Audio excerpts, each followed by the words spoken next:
Hello, welcome to the first inaugural grand opening episode of the Shoot For It podcast. I'm your host, JK. We got our other co-host, GK, and behind the scenes we got our producer, NK, in the back. We are so excited to finally be recording this first episode in our home court studio. Gabe, you want to talk a little bit about the podcast? Yeah, bro, episode 1, man. So, Shoot For It podcast, right? Where the show talks about shooting for takedowns and shooting jump shots, man. We're just here to shoot the shit. Yeah, baby. Yeah, we're here to shoot the shit. We're here to give you guys mostly MMA and NBA content. That's going to be our anchor for this studio. But we also are going to go into, just fun sports topics in general. Nick, do you got anything you want to say behind the scenes? Nothing much. I'm just glad we're here. Glad we're getting started. All right. Well, let's move on to the first topic here. We're going to go into the UFC card featuring Max Holloway and Ilia El Matador Topuria. We're going to start actually with the bottom prelim part of the card. Gabe, are you ready to go with this? Yes, sir. Let's do it. All right. So we're going to go over the fighter profiles with you guys, and then we're also going to talk about our predictions, our analysis of these fighters. We're going to start off with the two badasses. We're going to start off with Rafael dos Anjos. We're all familiar with him, obviously. And then we got him going against Jeff Hands of Steel Neal. Gabe, you got any notes about these guys? I mean, bro, two legends of the game.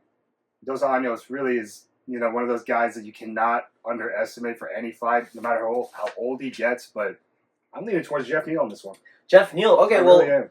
That's, you know what? That's interesting you say that because I actually got Rafael dos Anjos.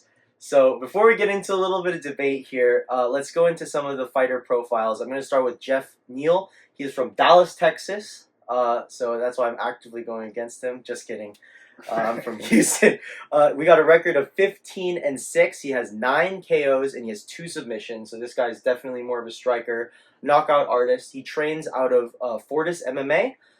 He has Saif Saud, and he's trained some guys such as like Brandon Moreno, Uriah Hall, if you're familiar with those guys. Sure. And then this guy is just a fantastic boxer. He's great at dirty boxing, super good in the clinch, just a great all-around MMA guy. So notable wins, he recently beat Vicente Luque, and if you're familiar with Santiago Ponzinibbio, a guy out of South America, very good striker as well. Okay. A few years ago, this guy was like one of the biggest contenders. And then really quickly, just going to Rafael dos Anjos from Rio de Janeiro, Brazil. Record of 32-16. I'm going to just show you. This guy has fought pretty much everyone. Nick, if you can actually pull up this guy's fight record and like who this guy has fought. This guy's fought the who's who of MMA. 32 wins, 16 losses. Don't let those losses fool you. This guy's a long career. As you can see, just look at, not disregarding the losses and wins. He's fought Mateusz Gamrot, Vicente Luque, Rafael Fiziev, Paul Felder, Michael Chiesa, Leon Edwards, Kevin Lee, Kamaru Usman, Colby Covington, Robbie Lawler. The guy's fought just killer after killer, wins or losses. He is actually 4th degree jiu-jitsu in black belt. This guy's been around forever. I didn't even know there was a 4th degree. Yeah, dude. I think it goes all the way up to the double digits. Don't quote me on that. But I think they eventually go up to red belt. I think red belt's the highest jiu-jitsu. That's higher than black. Yeah, but 4th degree is no joke. This guy is an absolute legend. But that being said, Gabe, tell me why you think that we got Jeff Neal with his hand raised.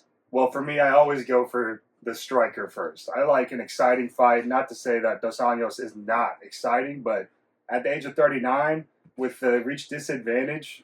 What is the reach disadvantage exactly? It looks like it's just about 5 inches, 75 inches for Neal. 70 that's for no joke. Neal's usually the smaller guy too, right? Rafael's coming up a weight class from lightweight, so he does have a higher. It was a 155 up to 170. Correct. Yeah, okay. Rafael was the former lightweight champion, and he's been trying to make a move up to welterweight. But as you can see by his record, he has had some struggles against a couple bigger guys. Right. But yeah, I'm just leaning towards Neal. I just want it to be a striking match. If Dos Anjos ends it with a submission, I won't be surprised though. Yeah, that's right. I think that his jiu-jitsu is really going to come into play here. I think Rafael is also, he went against Mateusz Gamrot last fight. I don't know if you saw that, but he made it really, really close. I think it is going to be a very close fight. I have it down here that Rafael dos Anjos will be a unanimous decision just with ground control, but honestly, I can totally see where you're coming from as I assume it's a 3-round fight too, right? It is, and you know what? That makes me honestly like think even more like Jeff Neal has a better chance because he's so good at the dirty boxing. He's gonna come out swinging. He's not really gonna have to be worried too much That's about true. The gas tank. That's you know? true. That's true. You know what? You made me change my mind. I'm going Hey, Jeff Neal. I'm the basketball guy. No. I don't You know what? You changed it. You're right. He's really good. It's a 3-round fight, and Rafael dos Anjos is old. I think it'll be a close fight, but you think it'll be a knockout? You think it'll be a finish? I don't think it's going to be like an early first-round knockout, but I think it's going to be a little bit of a feeling out type of first 2 rounds, and then third round, maybe towards the beginning of that third, I would look out for a Neal finish. Okay, gotcha. Well, you heard it here. We're going to move on to the next fight. We got one of your favorite new fighters. We got Shara Bullet Magomedov. Nobody wants to fight that guy, bro. Versus, we got a guy named Armen Petrosyan. I'm guessing you don't know too much about him. No. Yeah, I wasn't too familiar with this guy either. I'll go over there. I think we already know who we both predict is going to win this one. Magomedov. Yeah, but just going over a quick little profile check here. We got Sharputin Magomedov from Dagestan, Russia. He is undefeated with 14 wins, 0 losses, and 11 knockouts. And this guy is a striker, MMA, Muay Thai guy. Only has one eye, as everyone knows. Makes him twice as scary, I'd say. He looks like a James Bond villain, bro. For real. For real, dude, looks like a actual James Bond villain. And he's going against Armen Superman Petrosyan from Armenia. So we got a battle of the Caucasus here. He has a 9-3 record, 6 KOs. Also a Muay Thai fighter. Beat a couple good names, AJ Dobson, Christian Duncan. He is coming off a submission loss, so I believe most of this guy's weaknesses are in the grappling. So, for example, I think So who is this? This is Armen, right, Nick? Okay, yeah. So I think mostly it's gonna be a striking affair here. What do you think, Nick? Sorry, Gabe. This is a rare occasion where I'm going to go against a Muay Thai kickboxer type of fighter. Magomedov, you said it's going to be a striking match. Well, both of them are actually strikers. So funny enough, people think that Magomedov is, because he's from Dagestan, he's going to be a wrestler. I guess I'm biased towards thinking Dagestanis are all. But he is not he's actually pretty bad at wrestling. Okay. This guy in multiple fights now has been caught grabbing the fence blatantly. Mm-hmm. I don't think he's gotten any official warnings, but it's happened more than a few times in a couple different fights. So both of their weaknesses are in the grappling game. I will also say that the last fight Sharaputin fought against Olajaychuk, he did win, but it wasn't a knockout, and he did look, a little bit sloppy. I think it will be a little bit of a, there's a potential here where he's not just going to completely dominate. Because I don't know, I don't think he's so far in the UFC anyway. He's gotten too many actual great finishes. I think he's been tested, but we'll see. I still put my money on Shara Bullet definitely to take a decision. Yeah, I'm not sure how many fights he's had in the UFC. I know he's undefeated, but just the amount of volume and the recordings you have of actual game tape, people are going to be more prepared. So the way he's been dominating the division already, with the weaknesses being exposed, like you're saying, he grabs the cage a lot. Yeah. I assume to escape the grapple. Right, exactly. He doesn't want to be taken down. I think it's more of a reflex thing, if anything, which I think shows a little inexperience. Because if you can't, get up or get down or control without a quick fence grab, then I think that shows something in the cage. But I don't think Armen's going to be doing much of that because they're both strikers here. Yeah, Armen might not be the guy to end this winning streak, but it's going to have to end eventually, I think. I think so too. I think we're going to see Sharaputin in some deep water as he gets up in the middleweight division for sure. Yeah, I'd be curious to look at the betting odds for this fight. That's true. Most bettors are probably assuming Magomedov is going to win. I have a feeling it's by a landslide. Right. But let's see here. So, does it say what the wait, go up, Nick? Does it say maybe up here? No. Okay, well... Either way it goes, I think it's going to be closer than the betting odds are going to predict. Yeah, exactly. I have a feeling that it's going to be Sharaputin is going to be a minus 500 or something right? Big, yeah. Something crazy. But, Armen might be okay underdog pick, I think this isn't going to be as much of a wash as people think.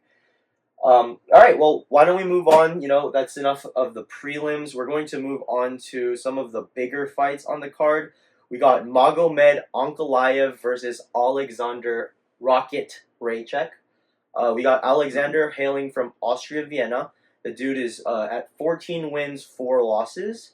And I mean, we know that he got finished by Yuri Prohaska the last fight, but it was a great fight. It was. And then we have on the other side of that, we got Magomed Ankalaev, 18 wins, 1 loss, 1 draw against Jan Blachowicz. The dude is That was also a disqualification, wasn't it? No, I think it was just a tie, I believe, because Which one was against Johnny Walker? No, that was a different fight. The one I'm talking about that was a tie was the championship fight against Jan Blachowicz. Right. Where I think it was just a tie and they never fought again. Okay. But both killers, I mean, obviously this fight is going to, I think, determine the next contender For sure. the light heavyweight. I mean, the light heavyweight division, in my opinion, I don't think is as competitive as, you know, some of these other divisions like middleweight and lightweight. But this is going to be a significant fight in determining who is the top of the food chain in that division, like you're saying. Yes, absolutely. And I think, you know, correct me if I'm wrong, I believe that Magomed should be the favorite. We know that everyone's talking about Ankalaev fighting Pereira next, and he was supposed to be next and all this stuff. But this fight happened, and if I'm just being honest here, I think Rakic has a great chance. What do you think? I agree with you on that one. I mean, I really like Rakic, however you say his name. I like his style. Like, he's a brawler. Yes. And he's not afraid to get up in personal with you. Yeah, absolutely. And also he is very good at being technical. I think he's one of the most technical fighters in the light heavyweight division. I think he's super good at both outside and when it gets dirty, I think, like, you know, it's interesting you say he's a great brawler because I think that's actually when it's most dangerous for him. I think we saw this in the Yuri Prohaska fight where as soon as he chose to, like, brawl with Yuri, I believe it was round 2 or 3, he just got caught with that, I believe it was an overhand of some kind. And, you know, that's where he has to be. But that being said, I believe Ankalaev is also a very technical guy. It's going to be a very technical fight. And I think Alexander can actually out-technique Magomed. Really? That's what I think. What about you? What do you say to that? Ankalaev is another Dagestani, correct? He is, but interestingly enough, he is another striker. Right. He actually, I believe, has Greco-Roman background. Okay. But he is predominantly a striker, which is why I think it's really interesting when they talk about Alex Pereira, like, you know, this is Alex's biggest threat. Magomed isn't, you know, known for his takedowns. He's known for his striking. He's a great southpaw. He has a great teep. And he does have successful takedowns for sure. He's no slouch there, but, you know, I mean, Alex isn't, in my opinion, fighting a pure wrestler like everyone's claiming. Exactly. And, I mean, Alex, everybody knows he's not the best grappler, but I believe he has a lot of jiu-jitsu experience, you know, growing up in Brazil. Yeah, and he's a black belt. I believe Glover gave it to him for knocking someone out. And if you can train with Glover, submission by knockout, bro. I mean, you know, if you have Glover in your corner and you're going up against a wrestler, yeah, you know, I wouldn't be too worried about it. Exactly. I mean, like, if you look at Glover versus Magomed, who's the better grappler? I mean, I feel like Glover, you can make a tremendous argument, is the better grappler, especially towards the end of his career. 100% agree with that. Yeah. So, you know what? Going back, you know, talk no more Alex Pereira. He's not even fighting. Let's talk. Bring him up somehow. Yeah, we got to bring him up somehow. He's one of our favorites. Going back to the fight, you got an official prediction for this fight? I'm going to go with a Rakic upset. Rakic upset. I'm assuming Ankalaev is the favorite again in the betting odds.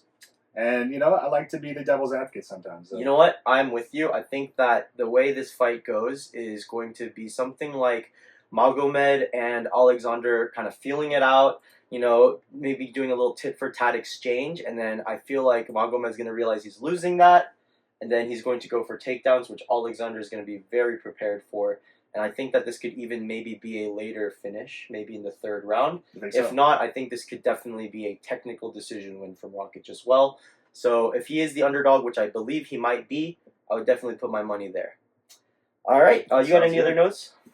Not for that fight particularly, but I am pretty interested about the Whitaker and... Yeah, okay. Well, before we get to that, those last 2 juicy fights, we got one more that I wanted to mention before. It's going to be Dan 50K Ige. Are you familiar with that man? Yes. Ige versus Lerone the Miracle Murphy.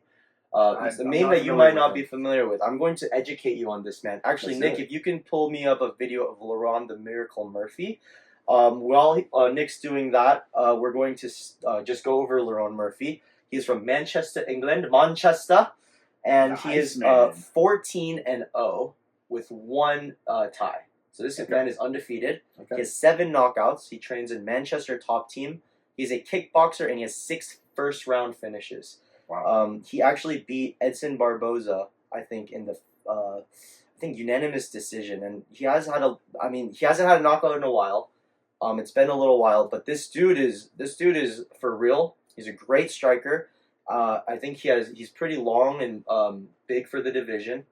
But he is going against Dan 50K Ige. This dude is called 50K because he cannot stop winning 50K bonuses in the UFC. Amazing pocket fighter. In the pocket, 18-8. But again, don't let the record fool you. 6 KOs, 5 subs, has never been finished. All around. Never. The dude is also a jiu-jitsu black belt, and he trains in Extreme Couture under Eric Nixick. The guy has beaten guys also like Edson Barboza and Andre Fili. He also has lost to a couple guys, but I want you to hear the guys he's lost to. Okay, these are the guys he's lost to. Diego Lopez, that was the last fight. And he fought, I think, in the last hour. They called him in the last couple hours. I don't know if you remember. Yeah, that. I remember. Yeah, I do remember. Yeah. Yeah, they called him in the last couple hours, and he was like, I literally have to fight at 165. And barely lost. He got pretty dominated in the first round, but he had a good showing of Lopez himself. is one of those guys. He's a rising star in that division. Absolutely, the dude is on an absolute tear, and Dan Ige definitely gained a lot of stock from that fight, even though he lost. But moving on, other than that, he lost to Movsar Evloev, who is undefeated. Mm-hmm.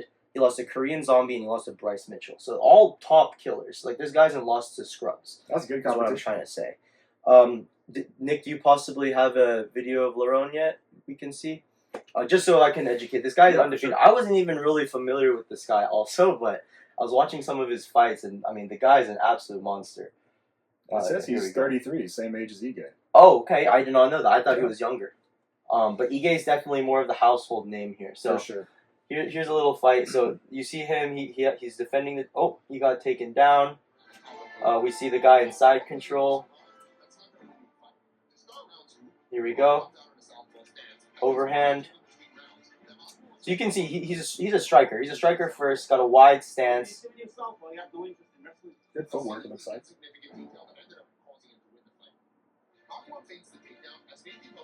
Okay, so here we go. The other guy keeps feinting the takedown. Boom! Oh. Step in knee as timing the takedown. The dude has absolute precision. He has absolute precision. Is that Star Wars music? But yeah, as you can see, the guy went in for a naked, a naked double leg there and paid for it completely. I don't think Dan Ige is going to do anything like that.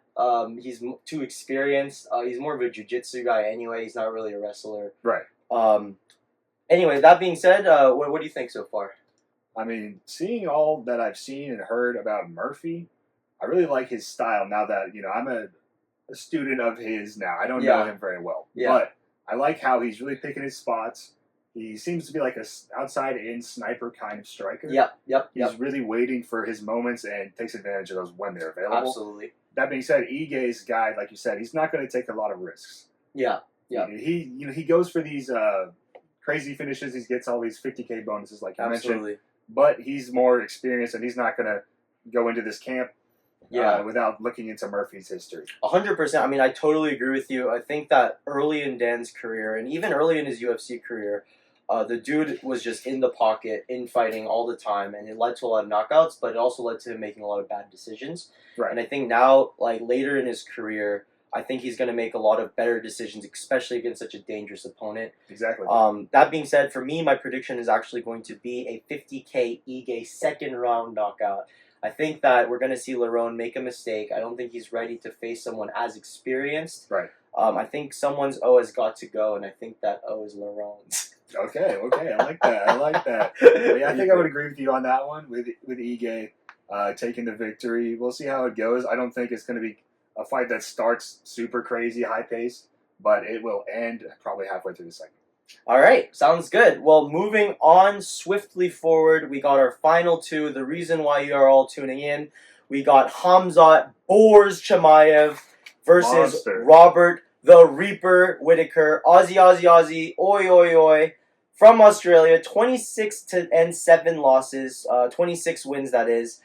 Trains in Gracie Smitten Range, and this guy is absolute animal. Does Robert Whitaker even really need an introduction? No. Former middleweight champion. This guy has like so many different fight styles. The guy trained in karate, hapkido, freestyle, boxing, and kickboxing. He's a true student of the MMA game. I mean, I'm just gonna start rattling off notable wins here. Ikram Moliskarov, Paulo Costa, Marvin Vittori, Kelvin Gastelum, Jared Kennier, Yoel Romero, Derek Brunson. I mean, just legend after legend. The dude cannot stop winning. Versus, we got Hamzat Borz Chimaev from Chechnya originally, but he represents the nation of Sweden. He trains out of All Stars Training Center. This guy's a heavy wrestler, won gold, I believe, in Sweden. And he's beaten guys like Kevin Holland, Gilbert Burns, Kamaru Usman. 13-0, undefeated. Originally famous for beating two dudes, two different weight classes, I believe, in the same week. I mean, this guy is same week or 2 weeks or something like that. That's crazy. Something absolutely crazy. Absolute train, like he's a train wreck, right? I mean, he'll just go in, mess everything up, and leave. Talk about taking your head. Guy's an animal. I mean, this guy is one of the scariest fighters, I would say, in the division for sure. In the whole UFC, for sure, no one really wants to challenge this guy. Absolutely not. He talks a lot of trash. He's painting a big target on his own face, but no one wants to fight him. That's true. I think the only thing about this guy that people really do have a problem with is how much fighting he's done. I mean, he fights like on average once every 1.5 years. Right. It's been a while. Yeah. I mean, he gets sick. I mean, he had COVID, I think, when he was about to fight Leon Edwards back in the day. Missed weight. I mean, so that's the main thing. It's not his fights. It's not him. I think it's, the actions that he's done where he's disappointed fans, whether he meant to or not, over and over again. Right. On the other side of that, we got someone tried and tested, someone who's going to fight everyone, Robert Whitaker. The dude is also, I believe he has one of the highest takedown defense percentages. Oh, really? Not only in the middleweight division, but in the entire UFC. This was really proven against Yoel Romero when he was fighting for the championship. Yoel Romero, as we know, he is a silver medalist in freestyle wrestling for Cuba. And I think Robert pretty much stuffed most of them and won the fight, ultimately. That's impressive. And Khamzat is coming up a weight, and I don't know if he's going to be as good of a wrestler as Yoel. That being said, Yoel and Khamzat have very different styles.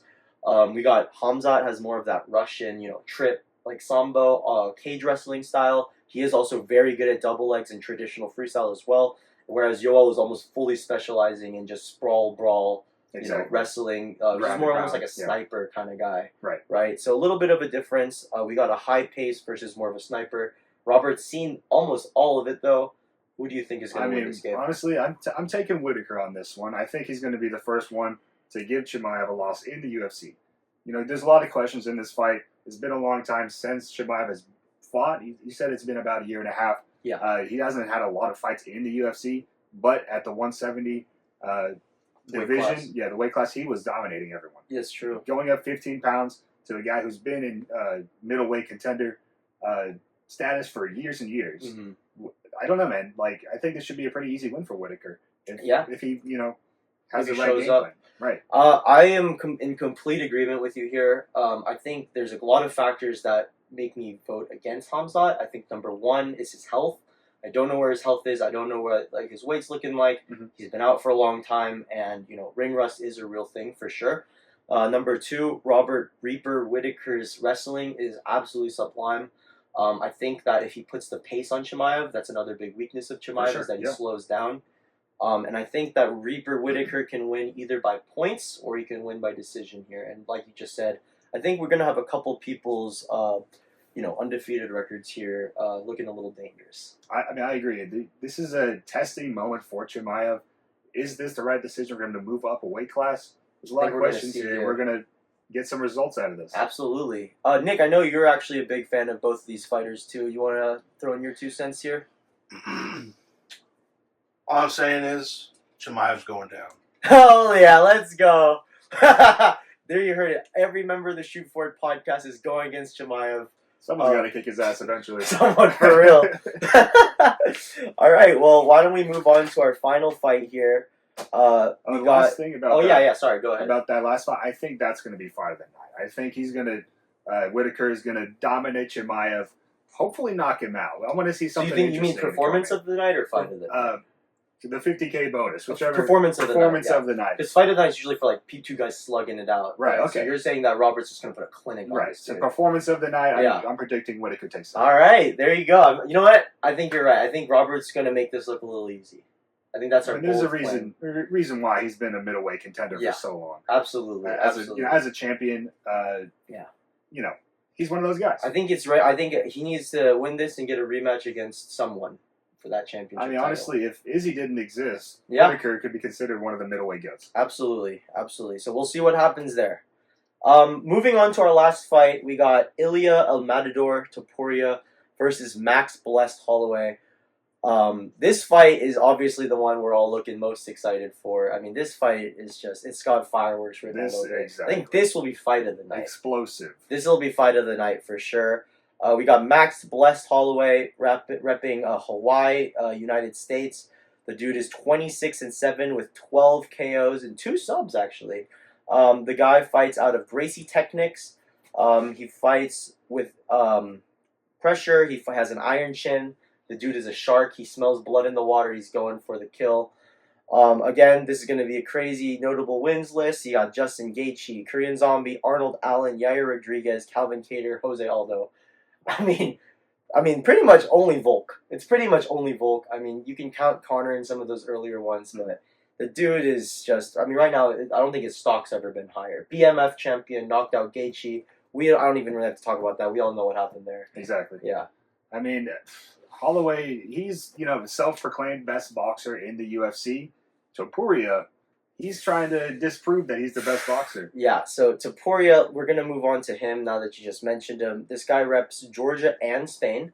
I believe he speaks about 5 or 6 languages. Really? So he speaks Georgian. He was born there. I believe he speaks a little Russian just from being over in that part of the world. I know he speaks a little German because he lived in Germany. He speaks English and he speaks Spanish. And maybe one other one. But the guy is like just tearing it up and trash talking all languages. 15 wins, 5 KOs, 8 submissions. So more subs than KOs with this guy. But don't let that fool you. He is a knockout artist. Power in both hands. Nasty with the hands, bro. I'm telling you. Fight style, like you said, boxing, savage ground game. He actually has a Greco-Roman background as well. So he is all around just, talented everywhere. He's beaten Bryce Mitchell, Ryan Hall, Josh Emmett, and of course Alexander Volkanovski for the championship. One other little interesting note I want to mention before I turn it back to you is that both of them train out of a local gym. So Ilya has trained pretty much with the same guys out of a small gym in Spain. Most of his career, and Max Blessed Holloway also has trained in the same small Hawaii gym as well. So both guys fighting out of local gyms. I just thought I'd mention that to you. Okay. Yeah, so like I'd seen a clip. I'm not sure if you have that ready to go, Nick, but it was very different boxing training methods, and with this local culture that's been built up in their camps, they've perfected their boxing trainings, in my opinion. So Topuria, he'll wear heavier gloves, and he'll punch a softer bag, and he throws a lot of power strikes, turns his hips, and really puts his lead leg down to plant for his punches in the training. But then Holloway, he wears lighter gloves, punches a heavier bag for higher volume. And I think like it's really just reflective of how these guys box, and both elite strikers. But I like how Holloway has trained his body for the exact type of style he wants, which is light and fast outside in. Topuria, I would say heavier inside, knockout power. Gotcha. I actually did not know that at all. Is there like a video of this? There's a video of it. Maybe we can edit it in post if we can't get it up right now. But Gotcha. I mean, that makes sense. I mean, you got. I think this will be like one of those like who's the best boxer in the featherweight division here. Okay, so this is an Ilya Topuria video here. Yeah, we got some. So I think Ilya is one of the best boxers. I mean, you know who Teddy Atlas is? Teddy Atlas is a boxing analyst, very famous boxing personality.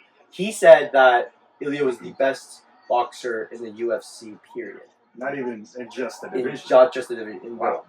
in general. And that's saying a lot. There's Yeah. a lot of great strikers. I've only ever really seen. So I was doing some research on these guys. The only real difference that I saw, or sorry, not the difference. The only time I've seen Ilya in trouble was against a fighter against this guy named Jai Herbert. I don't know if you know who that is, Not familiar. but Ilya took a fight earlier in his UFC career where he moved up a weight class. He moved up to 155, short notice, and he fought a guy named Jai Herbert. The dude had I believe almost half a foot of reach against him, Oh, wow. and he caught Ilya with a high kick. That definitely flashed Ilya. Ilya went down, sat down, but later on, Ilya hit him with a 1-2 body hook overhand, knocked him out cold. So that's the only time I've seen Ilya in trouble.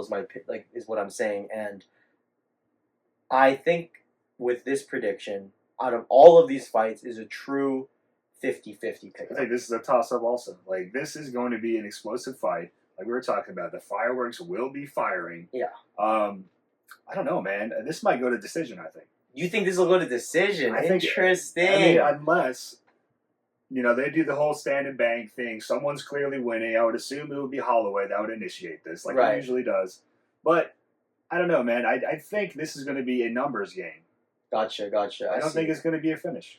So that's interesting you say that, because I think, just to lead it off, I think everyone kind of might feel like this. My heart says Max, my brain says Ilya, right? Right. It's very much like that. I think if it goes to decision, if it goes to points, I think it's Max, just by volume. Right. If it goes to the finish, Ilya might be the first person to ever finish Max Holloway. And that would be insane. I mean, So, bro, yeah. I think you're on the right track there. If it does end up being a finish, Topuria probably is going to be that guy. But if it goes to decision, it's going to be Holloway. Absolutely. I would take Holloway by decision. Absolutely. But like I said, I mean, I really don't know. I was watching these guys for a long, long time, just trying to figure out who I think is going to win. And it truly is, out of all of these, the most just coin flip toss kind of one. Nick, you got any input on this main card? This main championship fight? I pretty much agree with y'all. I would like to see Max Holloway go down.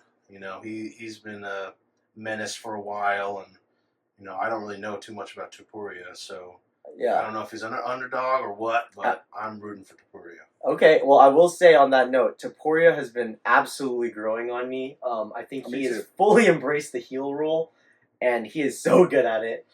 He's making that division exciting. He's absolutely shit talking Max Holloway. Yeah, It's hilarious. It's absolutely hilarious. I love this guy. So it really is one of those made the best man win kind of situation for me. And I don't remember the exact thing that Topuria said. It was something along the lines of you don't get any finishes or something. You remember who he was talking about? Was he talking to Max or? We can edit this out, but it was some trash talk he said.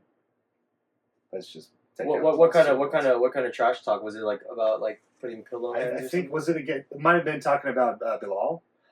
That's right. Yeah. He was just saying how Bilal was just couldn't finish. He was talking so much crap about Bilal. No finishes. No. He went against no Islam.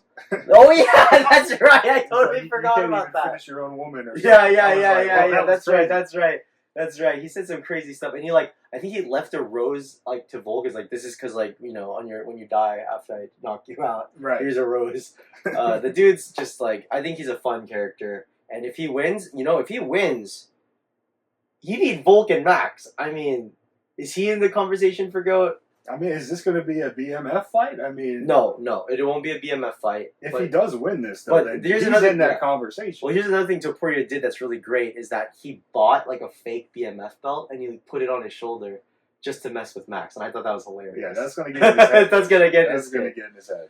Well, that is going to be our main card predictions for you guys today from the Shoot For It podcast.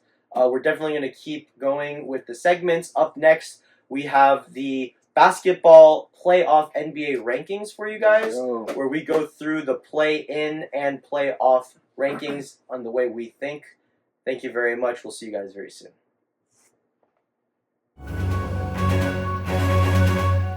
Welcome back to the Shoot For It podcast, back in the home court studio. We got the NBA playoff team profiles and ranking predictions. we're going to be really starring our in-house NBA analyst, GK, my man, right here to my right. Gabe, we're going to be actually going over the East and West. We're going to do like a power ranking. And I will be I have my own little list here, but we're kind of going to go over yours mainly. And I have a little bit of background information. We're going to start off with where the play-ins are going to start, which is going to be at the 10 spot. And we'll start with the East. Gabe, who do you have? Actually, before we go into the actual predictions, I kind of want to know your criteria of Okay. like how you chose this. So, for example, for me, my 3 criteria was star power, so how much stars each team have that can really carry them, their anchors. Team depth and cohesion, so how deep each team is, how their chemistry is, and finally health and risk management. So that's injuries, and then how they're going to do load management and general play during the regular season, because that's where the rankings are actually going to be mattering the most. What about you? Yeah, so my criteria, I like what you said about star power. That can really carry you in the postseason. Like, you need guys that you can give the ball to, and they're going to tell everybody, get out the way. It's my time. I'm going to carry us to a win. Regular season, you do want a lot of depth, and health is important too. But those are my main 3. You have teams that are very young, that are inexperienced, but they have deep rosters. You have teams that are loaded with stars, and their reserves are not really that reliable. And you have teams that are a little mix of both, right? So to start it out, yeah, who do you got for your number 10 spot? for number 10 in the East, right? I'm leaning towards the Hornets. This is probably a surprising pick to a lot of you. They have a really good, solid starting 4. They're 5-man in there. It's inconsistent with Mark Williams, but you have Is he LaMelo. Injured? Mark Williams? He had some injuries, I believe, a little banged up, but he's really just not lived up to the potential and the hype that he had going into the draft. Anyway, so LaMelo Ball, Brandon Miller, Bridges, and Mark Williams, those guys are all guys that you can, for the most part, rely on for points. Mark Williams is really the only one that I would question. Yeah, I remember you mentioned Miles Bridges a little while ago, and like how he's a little sneaky underrated guy. He's a controversial guy. He had some issues in the courtroom. We don't need to get into that. Yeah. But he's back now, and he's a 20-point per game type of guy, and you can really rely on him to get you buckets. You have a really solid passer with LaMelo Ball. I really do think Brandon Miller is going to take a big step up this year. It was his rookie season last year, and yeah, he only the sky's the limit for that kid. Yeah, absolutely. I mean, other bench members that you didn't mention: Seth Curry, Cody Martin. Is he Caleb Martin's brother, right? Yes. I believe he's a little better on defense, but not quite the caliber of player that his hustle brother guy is. And they have Trey Mann, who's a proven point guard. He can score the ball. He's an efficient shooter. He's not really a guy who passes a ton, but he's a good point guard to have for offensive boost off the bench. And then you have Grant Williams. They say what you want about the guy, but he's been on championship level teams before, and he's a veteran. He's going to push those guys in the in the workouts and the practices to get them ready for potentially a play-in tournament. Yeah, absolutely. I mean, I'm hearing all good things. Is a reason he's at 10. They're at 10 though. Well, I mean, I have them at 10 too. They've been, one of the stinkers of the NBA the past few years. Putting it lightly, right? They're not a team that I really have a lot of faith in. But if all goes well, I could see them finishing around 9 or 10. The East is not quite as competitive as the West, so absolutely they have a chance of getting in there. Honorable mention: I don't have a lot of faith in Miami this year. Gotcha. So is that going to be your number 9? So actually, just to finish on number 10, I think if Hornets don't make it, Miami will be number 10. Gotcha. Okay, I understand. Okay, so interesting. So you have Miami, because I have Miami at number 8, actually. But you have Miami they might just be in number 10, maybe. Yeah, they're going to be in that no man's land space, in my opinion. Last year they were really banged up. Bam Adebayo had an injury. I believe it was a lower back injury. And then Jimmy Butler, he can only carry the team so far. True. Isn't there some trade rumors going on with Jimmy Butler as well? Yeah, so Tyler Hero, Jimmy Butler, and Bam Adebayo, those are all guys that teams that are trying to win in the postseason, they want a guy like that. Mm-hmm. They're all very different, but those guys are important. I'm predicting that there's going to be some kind of fallout going on with an organization. I see. No, that makes sense. One or more of those guys are not going to be on the Heat's roster by the end of the season. Okay. That makes sense. I mean, they also got guys like Terry Rozier. They got Nikola Jovic. They got like you said, Jaime Jaquez Jr., Jaquez. Khalil Ware. So they got some good guys, but I totally see where you're coming from, where there is a lot of rumblings about negative feelings going on in that team, and that can always kind of, like you said, be a stinker, especially. Right. It's kind of funny, though, because, like, these guys, the Heat are always one of those teams where they're always projected low, and then they somehow crawl Right, I their mean, way. it's the same story year after year. They keep talking about how they're the hardest working team in the NBA, all this and that. I can't say anything bad about Pat Riley or Eric Spoelstra. Yeah. Two guys I really respect a lot, and they're great basketball minds. Right. But I'm sensing something. I could be wrong. That team's going to fall apart in one way or the other. I would lean towards them getting rid of Jimmy Butler potentially for a contender who wants a guy who can really lock in on defense and be a leader. Gotcha. And they're going to probably focus on building the team around Hero and Bam. Gotcha. Well, that's a great prediction from you. Why don't we move on? What do you got next for us, Gabe? So number 9, I have the Hawks. Right. I mean, they're a team that's they've been stuck in that mediocre no man's land I mentioned earlier. They have Trae Young, who's a proven scorer, and he can pass the shit out of the ball. Yeah. Efficient free throw shooter. He is a team leader, but he's a defensive liability. Yeah. And they've made some moves. What defense? Yeah, what defense? He's a little traffic cone essentially. Yeah. Right? Pretty much, their offense is going to be okay. The defense is going to be a huge issue. They have James. Is that why they got Zachary Ricochet? Isn't he supposed to be a pretty good wing defender? One of the questions I have written down here is how good will Ricochet be? If that's how you say it. Yeah, Ricochet. Riceacker. Zachary Riceacker. Right. So there's a lot of questions with this team. They're going to have some voids. DeJounte Murray was huge for them on defense. Now that he got traded to the Pelicans, that's something they're going to have to work around. True. So number 9, I think that's a safe bet for the Hawks. Absolutely. I don't have a lot of faith in them. Gotcha. So even like they got Bogdanovich, but he's not known to be a good defender either. So I totally see where you're coming from. So, they've got shooting. They've got guys who can pass the rock. They have a good motion offense, but the defense again is just a huge question. All right. Well, then we move on to number 8. What do you got for us, Gabe? Number 8, I got the Raptors. Raptors. They got a lot of options.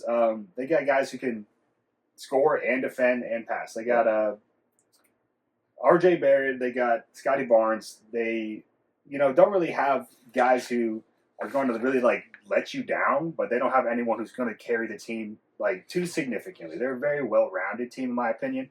We'll have to see what they can do in the regular season because, they're not proven. They might win a few games against lower-ranked teams and teams that aren't really expecting a lot out of the Raptors. If you're a team coming into the Raptors arena, I'm blanking on the name. It doesn't matter. But you're not really going to have a lot of expectations for them. Maybe your game plan is not going to be as specific, and that kind of is part of their identity. Like I'm saying, they're very well-rounded, but they're not going to be a team that's too hot or too cold. It's interesting, that you bring them up, honestly, higher than I thought they would. And the reason I say that's interesting is because it shows how weak the East is. Because especially towards the bottom. Yeah, because, the Raptors are great, but I didn't even have them on my list. I had the Heat on here instead. So I think it shows you, the East really is a very top-heavy division. Why don't we move on then to our next, that's going to be at number 7. Who do you have, Gabe? I got the Magic. I mean, they're a big team. They got a guy like Ben Caro, who I can definitively say he will be the superstar of that team for the next few years to come. They got defenders. They got rebounders. They got the 2 Wagner boys. The Wagner boys. The Wagner boys. And, hey, man, good. They have, I think, 3 or 4 guys on the starting lineup. They have KCP as well. 6'8", and KCP. I forgot he's on there. And, it's funny you mentioned the Raptors because I believe the Magic and the Raptors had one of the best jersey swaps last year. Oh, yes. Between Anthony Black and Grady Dick. Grady Dick. He's been a little disappointing. Another guy I didn't mention for the Raptors. But. But, sorry, going back to the Magic. I think you're right. From what I know about the Magic, the biggest hole in their game is actually their offense. Pretty much relying on Paolo Banchero to get everything. Right. But luckily this year they have KCP to alleviate some of that pressure, and they got guys like Franz Wagner, Wendell Carter Jr., Cole Anthony that might be able to provide a little more offensive firepower. Right. I mean, they like I said, they're a big team. They've got some guys that can really be a versatile force. They can slash. They can shoot from the corners. They have a couple of good passers that aren't great shooters with Anthony Black and Markelle Fultz. So they've got some issues at the guard spot, in my opinion. They're oversized, and they're good slashers, but they they can't shoot from beyond the arc. And in this NBA, especially with teams like the Celtics and the Pacers and the Cavs and the Bucks, Yeah, you need shooting. absolutely. So number 7, I think, is a good spot for them. Great. All right. Yeah, no argument here. I also have them at number 7. Moving on to number 6. So my Pacers. Man, Man, I love that offense. finger licking good. Tyrese Halliburton. I'm surprised you don't have them higher. This is a conservative estimate here. You'll have to see my. I know picks. you and the Pacers. I don't know how much The you like them. Pacers, I think they're going to be a team they're still figuring it out. They got the Siakam trade done around the trade deadline last year, and that significantly boosted their offense. They got a guy that doesn't have to be a system offense guy. He can really just score on his own, isolation, whatever you need. So pretty much what I'm thinking is this: Benedict Mathurin. This is going to be one of the key points for this team to get above the 6th seed. Interesting. But, he was injured last year, and coming back after, I believe he tore his shoulder. Yeah. So, that was That's a pretty right, significant injury. I've just been seeing a lot of his workouts this summer on his Instagram and whatnot, and he looks like he's in great shape, and I think he's going to be a big offensive force for this team. So, look out for him being a 6-man potential candidate here. Okay, that's a little foreshadowing for you guys on Benedict Mathurin. I'd also like to quickly mention guys like T.J. McConnell, Obi Toppin. Rick Carlisle's a great coach. Yeah, I love Rick Carlisle too. One of the best offensive minds of this generation. Absolutely. And, that being said, you just mentioned it. I think unlike the Magic, their biggest offensive weakness, their biggest weakness is going to be their defense. Right. I mean, they have a guy like Miles Turner who's going to be a top 5 shot blocker type of guy. He's a great rebounder. Last season, he actually stretched his offense out to the 3-point line very consistently, which is totally unexpected in my opinion. Yeah. And if Turner can lock down the paint and he can run the court with Halliburton passing out to all of his various shooters, man, I mean, this team can be as high as maybe the 4th seed. I don't see him going any higher than that, really, with the competition towards the top of this division. Right. But hey, man, Pacers are going to be a great offensive team. They're going to be fun to watch. Yeah. I'm not going to bet against Halliburton with a guy like Rick Carlisle as a coach. Yeah, 100%. I think that leads us very nicely into the next ranking here.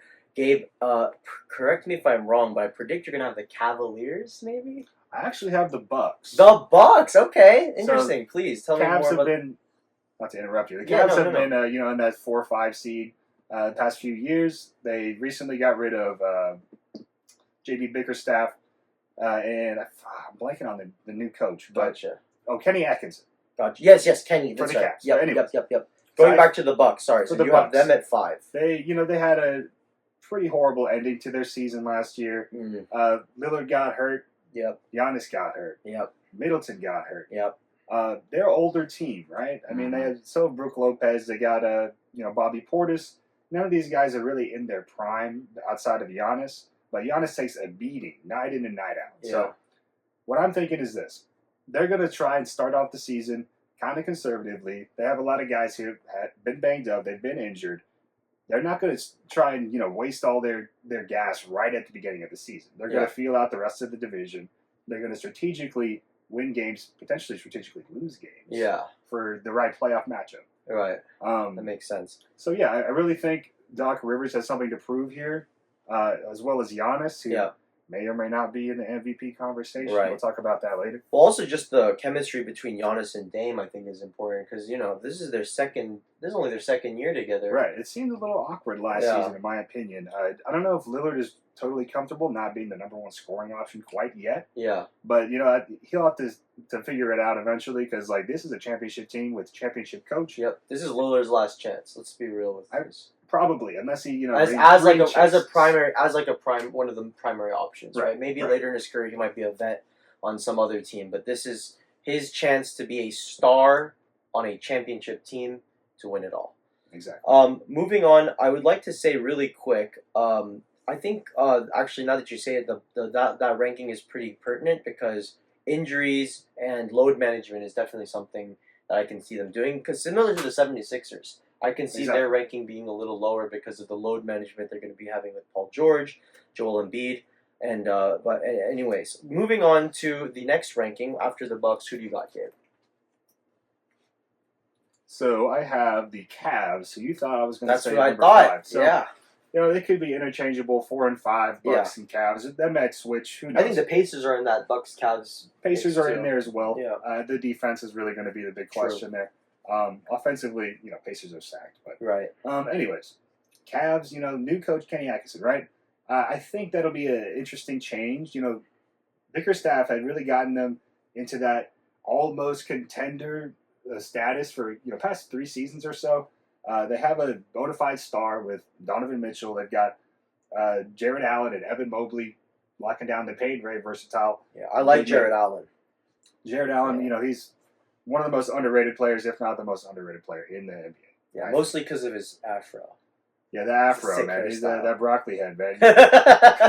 But no, he's a great player. He can do a little bit of everything. A little bit of everything. He's got a little jump shot. Yeah. He's pretty efficient. Especially with Evan Mobley, great compliment. Evan Mobley, yeah, he's super mobile, if not the most mobile big man in the NBA. I do think Mobley will have a big jump this year. Maybe not a most improved player type of jump, but if Mobley can really find himself on the offensive side while maintaining the energy on defense, that team's going to be a team to watch. And I feel pretty safe putting them number 4. Yeah, absolutely. I think out of all of these teams, this is one of those, you need to have a lot of bounce back with the athletes. So, for example, Darius Garland, it's very important for him to have a bounce back. Other, smaller guys like Harris LeVert. You got some good role players on the team too. You got Niang, you got Strus, but I think, those players bouncing back and playing at the level that we think they can play is very important for the Cavaliers more than any other team. And they're still very young. I mean, they've been in that contention level almost for the past few seasons. When are they going to make that jump? I mean, they have the guy who can lead them through tough times and make clutch shots in Donovan Mitchell. They have a new coach is really my only question right now because they're not going to finish below 6. Right. Like, we all know that. Yeah. Like, they're going to be a team especially in the East. A great regular season team. They always kind of fall apart in the playoffs. Yeah. All right. Well, moving on to our top three. Top 3. What do you got for number 3? The New York Knicks at number 3. That's what I got right now. New honestly, York. Go New York. Go New York. Go. Go New York. Go New York. Dude, go. the New York Knicks are looking nice. They look really nice. They are looking very nice. And I have them at 2.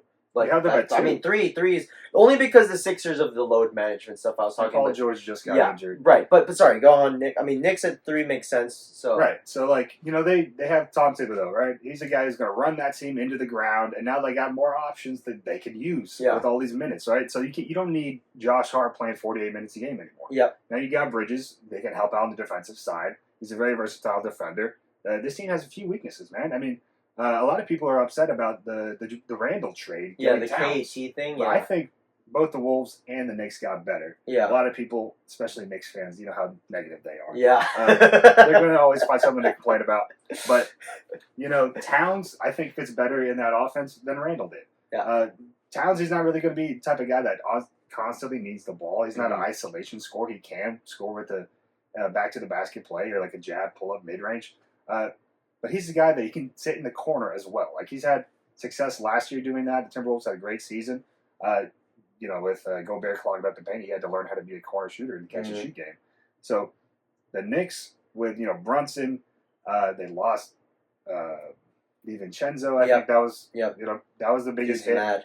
He was top 3 in 3-pointers made last season. So the shooting, we'll have to see how it works out. But Mikal Bridges on the defensive side, Josh Hart, Towns at the 5. I was just going to mention the defense. I mean, people talk about Jalen Brunson and KAT kind of being not the greatest defenders, but I mean, you surround them with guys like Mikal Bridges, OG, and Josh. I mean, Precious Achiuwa has had his moment.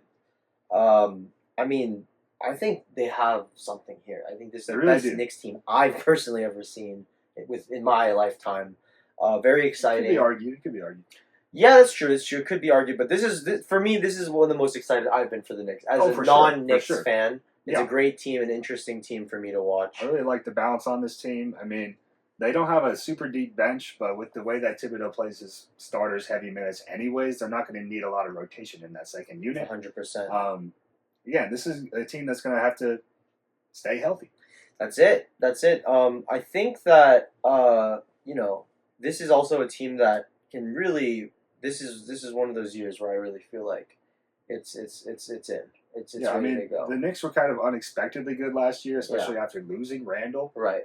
Brunson has become the superstar that I did not expect him to be. No one really. I mean, those bright lights in New York did something to that guy. I don't know what happened, man. But this Knicks team, they could finish as high as 1, maybe. But I'm sticking with 3 for now. Yeah, I think that's fair. And why don't we go on to number 2 here? Number 2, this list was made before the Paul George injury that was last night with the bone bruise in his leg. I don't think it'll be as significant as people are thinking it'll be. But that being said, they're an older team for the most part. They got Kyle Lowry and Eric Gordon, Andre Drummond, Reggie Jackson all coming off the bench. Yeah. Paul George is not a guy that's known for his health particularly, let alone the MVP perennial candidate in Joel Embiid. He's going to take a beating every night. He announced that he's not going to be playing any back-to-back games this season. I heard about that, yeah. I think he said he doesn't want to play a back-to-back game again in his career, which is like, you insane. can't really do that Yeah. if you want to be a championship team. Yeah. Unless you really just don't care who you match up with in the playoffs. Yeah, that's true. So the Sixers, if they can stay healthy, they're going to have to rely on their young talent. I think the deep rotation with Jared McCain, who's going to be in the G League KJ Martin and Ricky Council, all those guys are going to be impact players when they get banged up. Absolutely. And don't forget about their coach, Nick Nurse. The dude is a proven coach. Phenomenal coach. I do think, the health of the Stars is going to be the biggest factor here. But like you just said, this is probably the best squad that Joel's ever had, arguably. I mean, this is a great team. But they're always in that conversation, I feel like, where it's like, oh, if they're just healthy. So that's why I think also, like you said, because of all the load management, I don't think they're ever going to go from 1 or 2. Maybe 2. I had them at 3 personally, but I can see Joel not playing and that causing them to lose games. Right. I mean, I had the Bucks at 5 and the Sixers at 2. Both of those teams really rely on health. Yeah. They're older teams, rely on their stars like we talked about. Those are the guys who are going to win you playoff games. Absolutely. The Sixers, I believe, could finish as low as 5 or as high as 2, and probably the same for the Bucks. To be honest. They're both in the same boat. They both have great coaches, a lot of veterans. Absolutely. They have to rely on those a lot. Will health maintain? Yeah. All right. Well, moving on, last but certainly not least, we got our number 1 spot in the East game. I mean, think we all know who it's going it's to the be. defending champions, the Celtics. We don't even need to get into it. But they just really have the perfect formula right now, man. I really liked what Jaylen Brown said. If y'all are familiar with Hot Ones, I know most of y'all probably are listening. He said that Coach Mazzulla describes their offense as a killer whale mentality, where they all fight or hunt as a pack, but it's as one because they're all a collective unit. They don't really have any one scorer that takes over the game, but they have guys that can do that. And they have great defenders. They got shot blockers with Porzingis in the paint. They got rebounding with Tatum again with Porzingis. They have Drew Holiday that could guard the best scorer on the other team any given night. Not to mention the Finals MVP, Jaylen Brown. Yeah, I mean, it seems like these guys are just going to pretty much win the East. I don't think anyone I've seen online or any analyst has that in question. No. They're pretty much favorites to win it all again. I think the only real concerns here is the fatigue of, being a champion and having to play again, and the health of Kristaps Porzingis obviously is a big one. But yeah, I mean, not much to say here on the Celtics. Not really. Yeah. We know what's going to happen. They're probably going to be the number 1 record in the NBA. Yeah. All right, well, that is it for the East. We're going to move on to the West here, Gabe. Same thing. We're going to start with number 10. Who do you have? Number 10, I actually have the Warriors. So I can't really ever count out Steph Curry in that 5-out motion offense or a 4-out 1-in where Draymond Green is at the free throw line, dotting the I's and crossing the T's with the passing. So with the addition of Buddy Hield, who I think could potentially be a 6-man of the year candidate. Buddy Hield. Man, I mean, they're gonna really just shoot teams off the court, and that's what they've been doing for years and years. Jonathan Kuminga, I do agree with some of the analysis I've heard on many different sports shows that he will have a big jump up. So Jonathan Kuminga, watch out for him to have a great season. And, just continuity is something besides Buddy Hield that they know how to play together. Yeah, they have a couple other notable names. D'Anthony Melton, Gary Payton. I mean, Andrew Wiggins has been nothing but a disappointment. Draymond's getting old. I can see why you have them at number 10. The West is stacked. but you can never really count out the Warriors, especially when Stephen Curry is still Stephen Curry, the Right. best shooter of all time. Why don't we move on to number 9? Let's do it. So I have the Pelicans. Now, a lot of The people... Pels. Pretty a lot of low. people, I mean, I have a lot of questions after, they got rid of Valanciunas, and now they're trying to put Herb Jones Oh at my 5. God, what are they doing with that? Like, I mean, Herb Jones at the 5? He's going to get bullied down For there. I'm real. telling you. I mean, he's like 6'7", 190 pounds or something. Dude's 200 like pounds. Daniel Tyson, like give him a run for his money. You have Kawhi backing him down. Like, Yeah. I mean, he's bigger than him. That's crazy. Like, you have a That's small not forward even a playing small ball fight. That's like running PJ Tucker. That's again. like if PJ Tucker weighed 40 pounds less. Yeah, you're right. You're Like, right. You can't have a You're center right. that's 200 pounds. That's crazy. Unless you're 7'5", like Yeah. Wembanyama. That's crazy. You're right.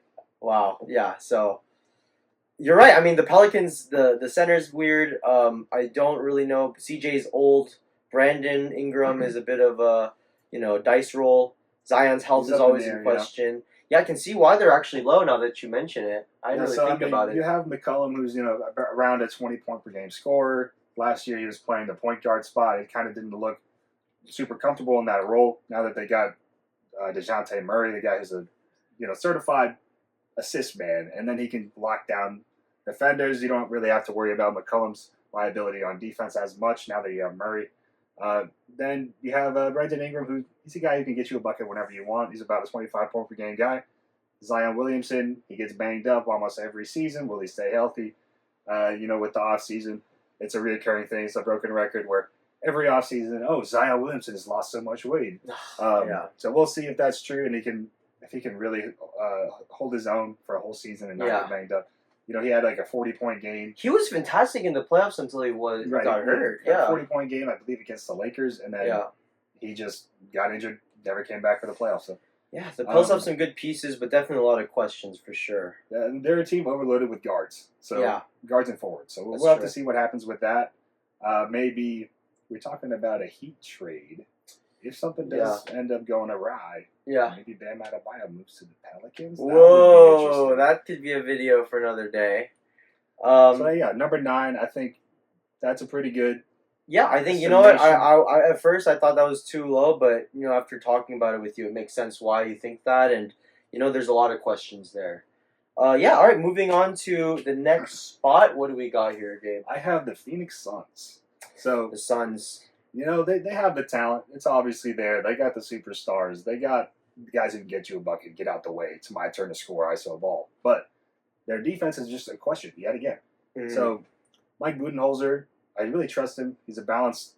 He has a balanced coaching approach, offense and defense. But this isn't a team that's really built for defense. So I think they might try to play defense, but they're not really going to lock anybody down, man. Yeah. With the age, Durant's getting older. Yep. Booker has to carry this team. Yeah. Beal's health. Bradley Beal. I don't have a lot of faith in him right now at this point in his career. Yeah, and I think the other thing is Frank Vogel. I don't know about how I feel about him coaching the Suns. Is Vogel the coach? Yeah. Is he not? Maybe last time I checked, I'm pretty sure it's Mike Budenholzer. Oh, is it? Oh, you know what? You're right. You're right. They totally. Yeah. You're right. I must have had it wrong. Yeah. Mike Budenholzer. That's right. Okay. It's still an interesting choice. Still an interesting choice. I mean, this is a pretty defensive-minded coach for a team with a lot of offense. I mean, Budenholzer is a better offensive coach than Vogel. Vogel was just a grindhouse defensive coach, and I never understood getting rid of Monty Williams to hire Vogel. Yeah. In the first place, you should have just scapegoat. Really paid Monty. He was a coach of the year for a reason. Yeah. I don't know, man. Mason Plumlee, Royce O'Neal, Bol off the bench. Those are guys that are really going to have to step up for this team to succeed. But again, I kind of think they're in the same boat as the Hawks, where defensively they have a lot of holes. Offensively, they have pretty much everything that they could possibly want. Yeah, and more. I mean, the Hawks obviously they don't have Kevin Durant, but the Suns do. We'll see. The Suns do. The West. I mean, the crazy thing we were talking about this earlier. The Suns are so low. Imagine if they were in the East.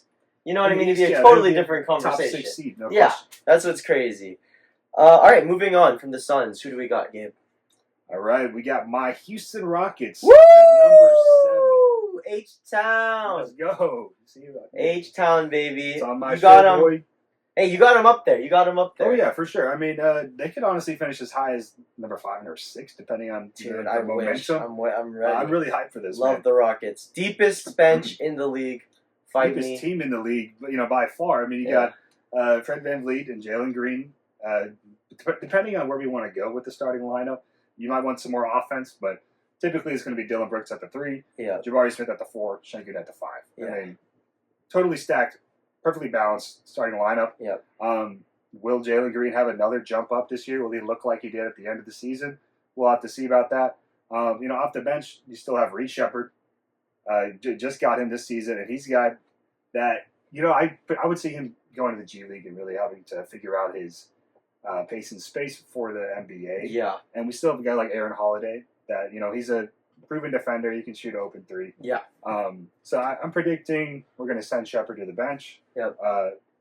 Possibly to the G League early on the season, get him warmed up and conditioned, and then we bring him back towards game 20-ish. Yeah, I can see that. I mean, other guys on the bench, we got Amen, Cam Whitmore, Tari Eason, Steven Adams, great coach in Ime Udoka.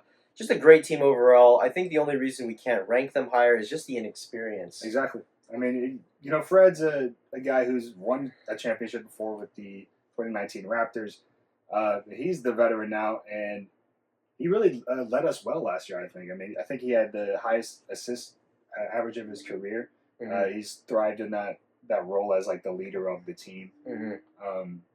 It's really just, how well will Şengün play against the other big men in the West? Yeah, absolutely. I did hear something about Fred VanVleet where he wanted to stay in Houston for a long time. So I heard some kind of rumblings or rumors about maybe, that last year player option. We don't do that and we give him a smaller, incremental salary or something like that, where he slowly comes off the bench eventually. We'll have to see. I mean, he's getting paid $40+ million a year, so he's not going anywhere. No one else is going to want that contract. But yeah, absolutely. All right, well, why don't we move on to the next ranking here? Number 6, I have the Sacramento Kings.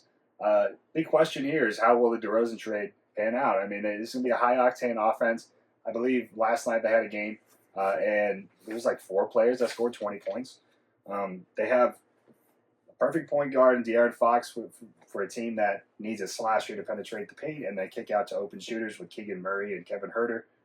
DeMar DeRozan will be the bailout guy that you say, we need a bucket, he'll get us one. And then, Sabonis. Yeah. I mean, number 3 best big man in the game. Yeah. I mean, he double-double. Quietly. Yeah, quietly. He's a vocal guy on the court, but off the court he's a super nice guy, even though he's 7'2" and dominates in the paint. So really this team, it's how high can their offense take them.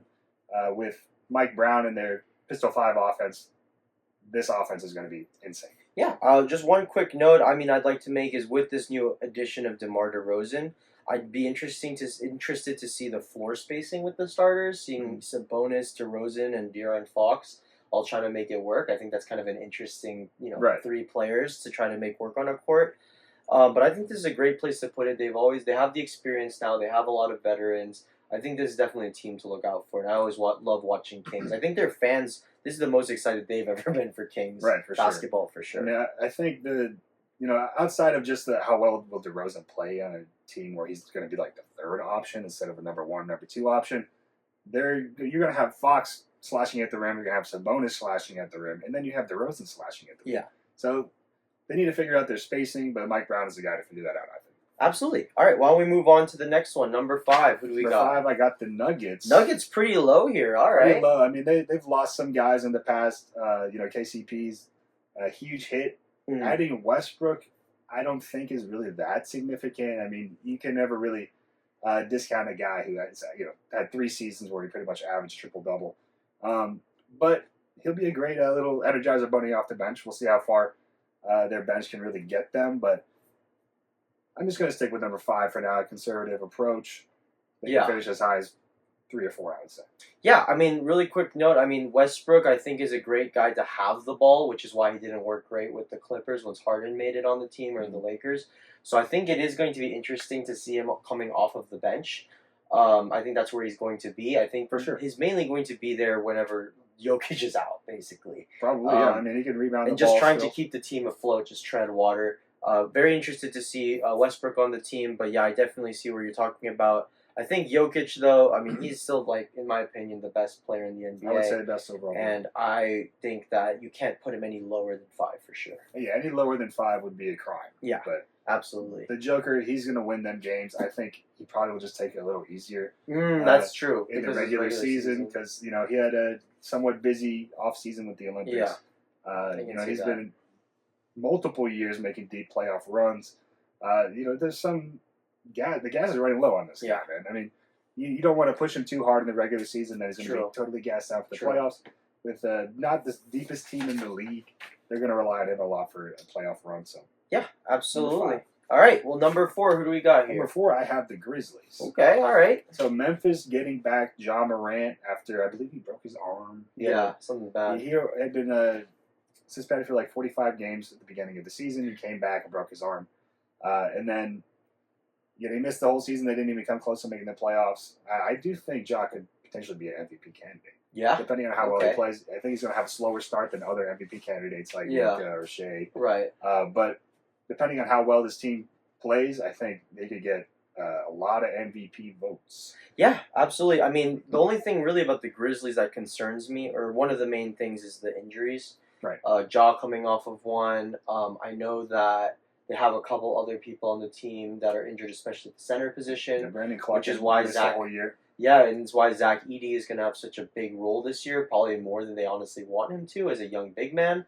So I think that's the biggest concern, and why I couldn't put them higher than where you have them here. Yeah, so I mean, Brandon Clark, he was a big reason why they were so high in the regular season rankings a couple of seasons ago. Yeah. When they lost him, that was a huge hit. When they lost Ja for the the water pistol situation. Yeah, I mean, that was just they rely on their stars. This team is it's a team that live or die by their stars. Right, you need them to carry you, and they're young, so they have enough gas for that. But they've been having injuries in the past couple seasons, and that's really derailed them. I do think Zach Edey will make a huge impact on this team. Yeah, 7'5", and the most important thing is he can shoot a free throw. Yeah, he averaged, I believe, 73%. Yeah, in his whole college career. That he's going to get fouled a ton. If there's Herb Jones down in the paint, he's going to have 30 and 30. It's going to be a foul. It's going to be all you can eat. But yeah, I mean, Desmond Bane, in the absence of Ja Morant last season, he really had a big jump up, and he figured out how to score in the isolation, not only as a catch and shoot player. And he's the premier 3-point shooter in this league. So really, the sky's the limit. It's just the injuries. Triple J, man. I mean, he's still going to be one of the top defenders in the league. Yep. They're pretty well rounded.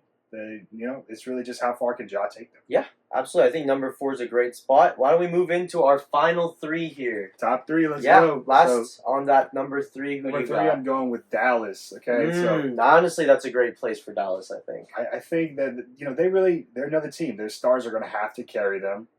They have some pretty good role players, but Luka coming off of a finals loss, I think he's going to be out for revenge this season. He averaged almost a triple-double last season. I think it's pretty much a lock for him to average a triple-double this season. Yeah.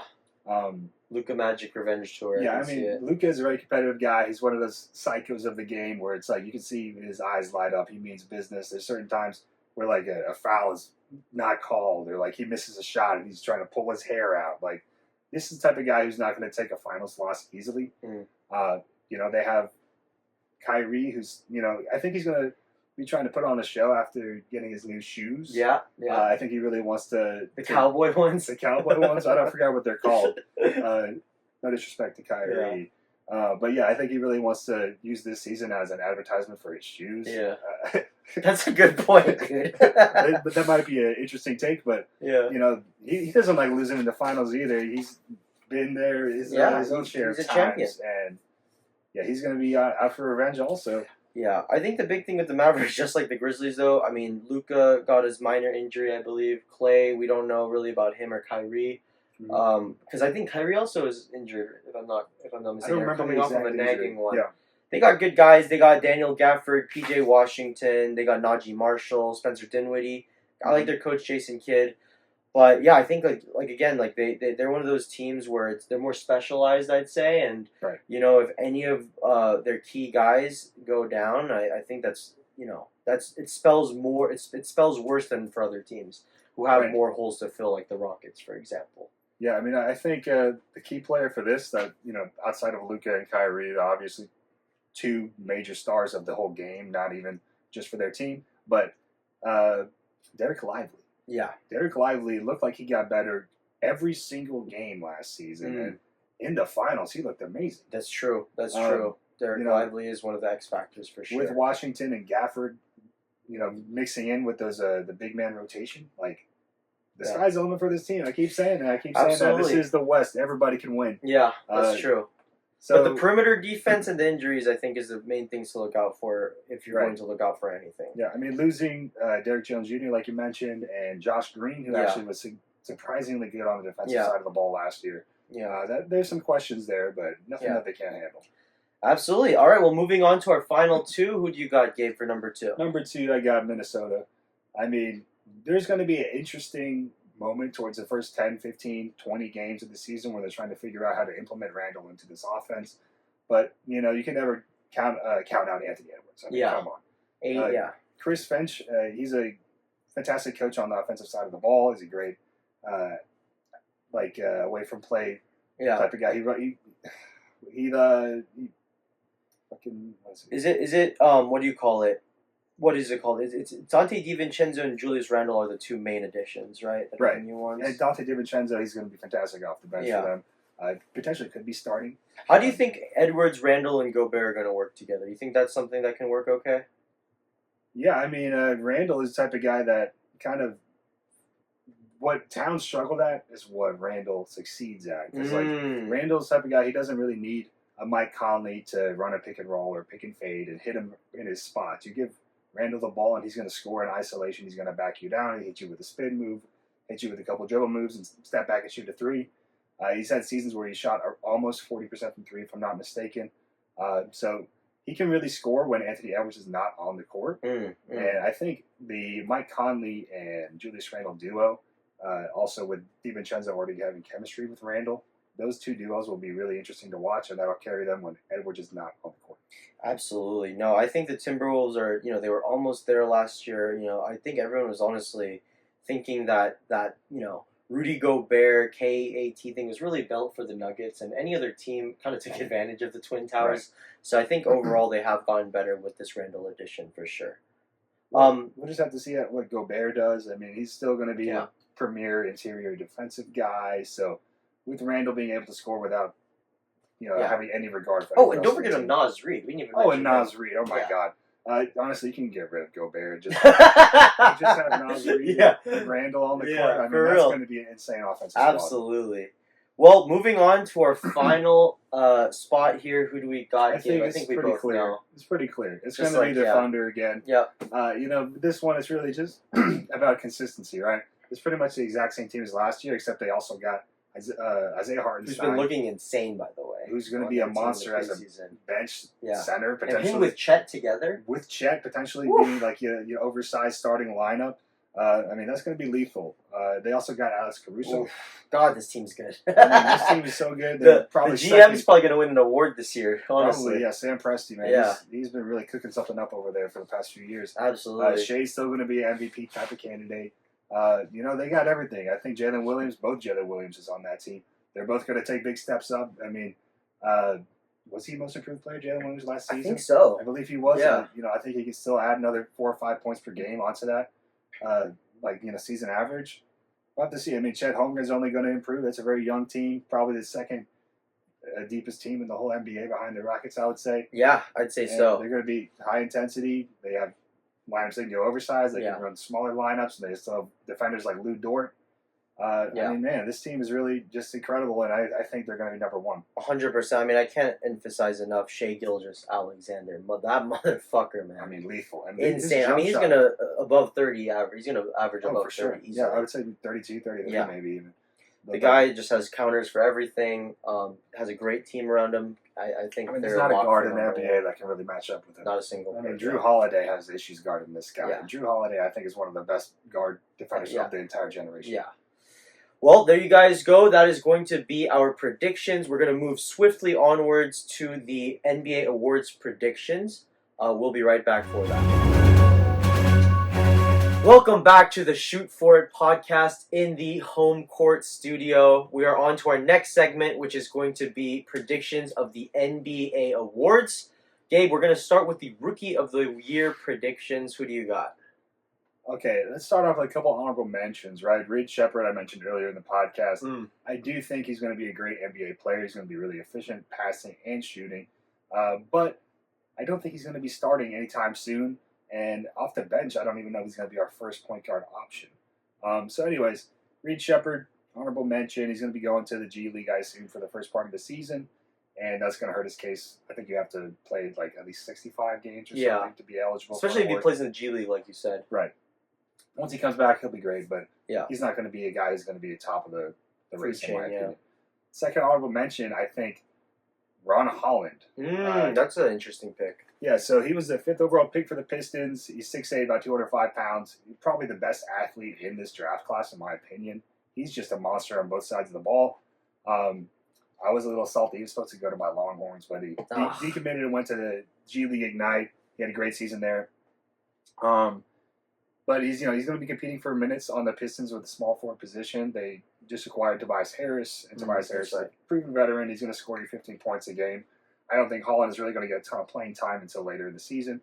And they just got J.B. Bickerstaff from the Cavs as their head coach now, so they're going to be experimenting some with that lineup. I do think they're going to try and use Harris at the starter more often than not. So Holland is up there too. Zach Edey, I do think, depending on the health of Brandon Clark and how well Triple J plays in that Memphis lineup, I mean, we'll have to see. Zach Edey, I do think he's going to have a great season, but again, probably not until he's conditioned around 20, 30 games into the season. Then he'll start getting some more minutes. But my main pick, who I really think is going to be the winner of this, is Matas Buzelis for the Bulls. There you go. There you have Ron Holland's teammate. He's, again, a defensive monster. He's a guy any team wants and needs, and he's a proven defender. Like I'm telling you, he's going to be one of those guys you're going to be surprised how good he is on defense right out the gate. But after the Bulls, they lost DeRozan, right? Right. He's going to get a lot of minutes in that starting lineup, I think, and that's really what's going to propel him to get this Rookie of the Year. That's it. Hey, there you go. There's a sneaky pick for y'all from the mouth of GK himself. Matas Buzelis, probably a name you haven't really thought about as Rookie of the Year. Moving on to Sixth Man of the Year, Gabe. Who do you got here? For Sixth Man, I'm thinking Malik Monk. I mean, he's won the award in the past. The Sacramento Kings are a very offensive-minded group. Their bench is not super deep, and they're going to need someone to come off the bench and score when Fox is off the court. So I do think, he has a career average of about 15.5 points. I think he's going to stay around there. He's probably going to be one of the more consistent bench scorers in the league. So I think that's a pretty solid pick. Potentially Buddy Hield, depending on the amount of shot attempts he gets in that Warriors offense. I think those are the top two guys to look out for. Buddy Hield is one of the best shooters in the NBA. He's had seasons where he averaged almost 20 points. They're going to just use him a lot whenever Curry's not on the court and when Curry is on the court. So we'll have to see, man. I think it's really a two-man race right now between Buddy Hield and Malik Monk, but you can't count out Naz Reid. So those are my top three. Yeah, that's a great pick. I think Malik Monk is just because of the amount of time he's going to get, and like you said, I think mainly the thing I'm focused on here is the playing time, and I think Malik Monk is going to make the most of that. Sure. Yeah, moving on, we got Most Improved Player Award. Who do you got? Okay, I mean, this isn't really a question. I do think it's going to be Victor Wembanyama, bro. The alien, are you kidding me? Mama Wembanyama. Two true passing point guards now with Trey Jones and Chris Paul. So they're going to be feeding him on the fast break in the half-court pick-and-roll actions. Like, he's going to get fed with the silver spoon all night long, every single game. So that's true. I mean, he's already a cheat code on NBA 2K.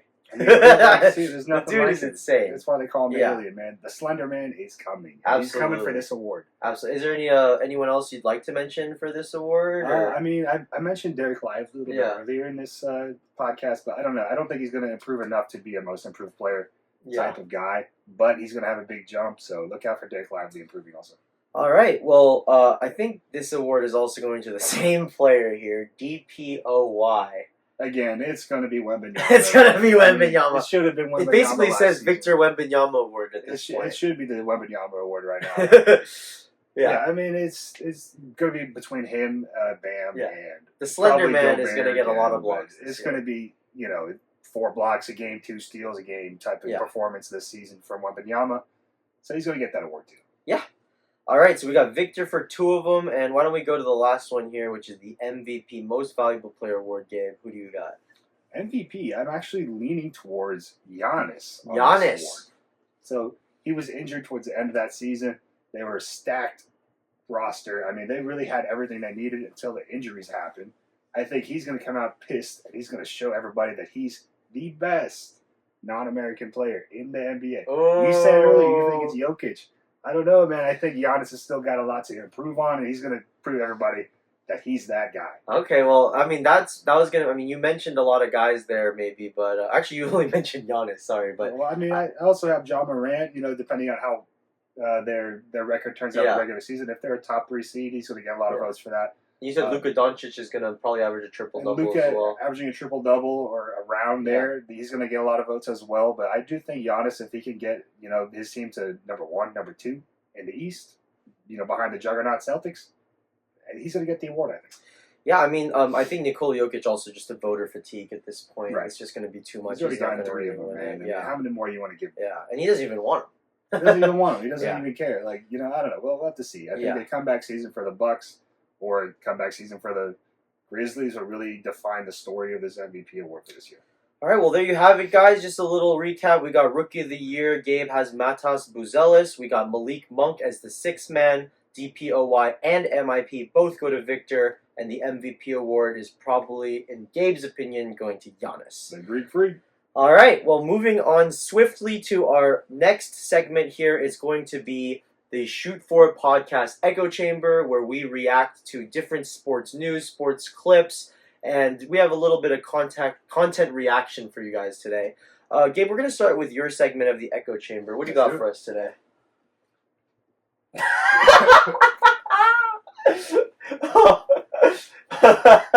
Yo, okay. So, funny story about this. I actually missed an Alex Pereira KO because I was in the bathroom and I heard that. Which fight was this? I think it was the Sean Strickland fight. When he knocked Strickland out. I was like, I was in the middle. I had to take a dub. So I just he rocked him. And it was like, I think it was like, I heard that, and it was just like, I had to, recap. But the shorts around your ankles, just running back. So yeah, I mean, everyone's had a moment like this. I mean, maybe it wasn't at a UFC fight, but like whenever you hear Joe Rogan and Daniel Cormier screaming, "Oh my God!" and you're halfway through a wipe, bro, you just regret your life decisions so much. I'm not opposed to just mid wipe, just walking back in and seeing what's happening. You hand at that point. You gotta let it cross sometimes. Oh man, so just a quick funny clip. Yeah, absolutely. What else you got for us, Nick? Oh, we got your favorite fighter, Alex Pereira. Favorite fighter, bro. Oh my God, this guy! Can you believe this is the guy who knocked out? I'm surprised he's getting any of these at all. You know what they need to do? They need to make all of these stone faces, and it's just him running through it. Yeah, but like he's the guy who's not known for being very expressive in his face. And I thought this was just really funny because like he's actually making faces I've never seen him make before, man. He has more expressions in this than he's ever had, even including winning the championship. His entire life, maybe. I don't know, man. This is the most expressive he's been in 15 seconds. Like, probably compile all the times he's smiled. This is what his brain UFC was seeing. career. This is what his brain was seeing when he was fighting Khalil. He just like can't get any of them. Like, you know what's funny? He looks like a robot trying to do like expressions. Yeah, he's like it looks like the Terminator. One of those Elon Musk robots that just came out trying to make faces. Oh man, that's great. All right, well, Gabe, that was a great little echo chamber. Thank you for the laughs. Short and sweet, My echo chamber segment is gonna be a little bit more serious, I guess. Okay. I don't know if you're familiar. We just watched this recently. It was the Jose Aldo versus Mario Bautista fight. Yes. I think we were both talking about this, and you can talk a little bit more too. The fight was pretty boring. It was boring because of Bautista. And Bautista did win. It was a pretty controversial win.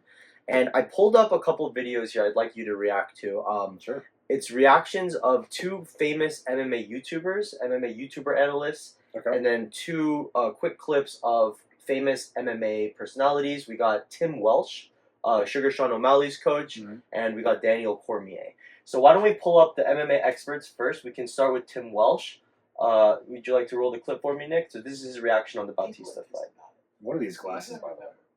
Mario's got a family, and if he loses the fight, he makes half the amount of money he would if he would win the fight.